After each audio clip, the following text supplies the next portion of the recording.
naše prisustvo u Luksemburgu je bio čin vrhunskog patriotizma.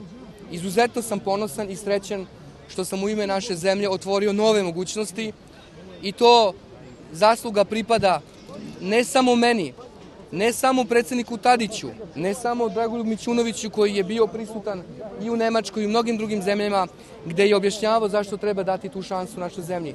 Ne samo Vuku Jeremiću, ne samo predsjedniku parlamenta Duliću, nego i svim onim vladama posle one prve demokratske pokojnog doktora Zorana Đinđića koje su vredno radili na ovom projektu. Ovo je projekat cele Srbije. Ovde smo da podelimo sa našim građanima naše zadovoljstvo i sreću time što je naša zemlja pre 3 dana potpisala istorijski sporazum za ulazak u Evropu.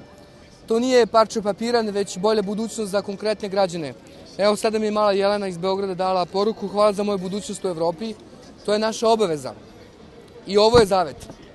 Isto tako kada penzioneri kažu hoćemo u Evropu, i to je naša obaveza. Ja danas mislim i na porodicu Stojanović koja živi u mesnoj zajednici Pivara u Kragujevcu. Tamo je 10 porodica koje žive u nehumanim uslovima, u veoma teškim uslovima, bez minimuma sanitarnih uslova.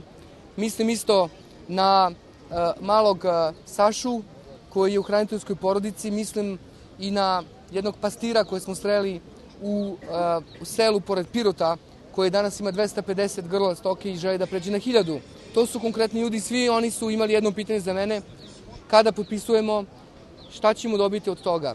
Evropa, to su konkretne stvari za konkretne ljude, to znači posao.